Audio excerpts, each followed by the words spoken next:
Okey, adik-adik, CV11 mudahlah sangat. Adik-adik cuma ulang je balik.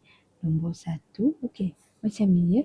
1, 2, 3, 4, 5, 6, 7, 8, 9, 10. 10 kita letak dulu kat sini. Okey. Okey, lagi kita ulang balik. 1, 2, 3, 4, 5, 6, 7, 8, 9. Okey, ni 10 sini. Kita jadikan dia satu sifar. Okey, masukkan kat sini.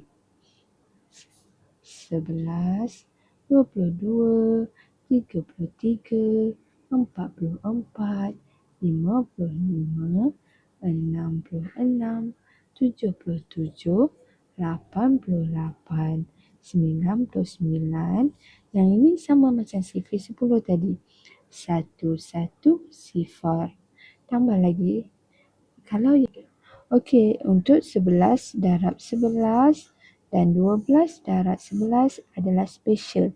Kita mulakan di sini, okey. Okey, 11 darab 11. Okey, adik-adik tengok sini.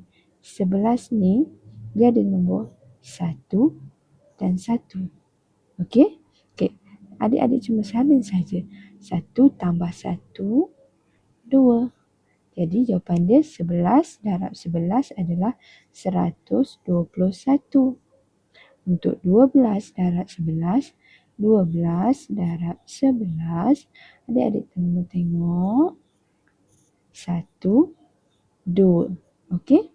1 tambah 2, 3.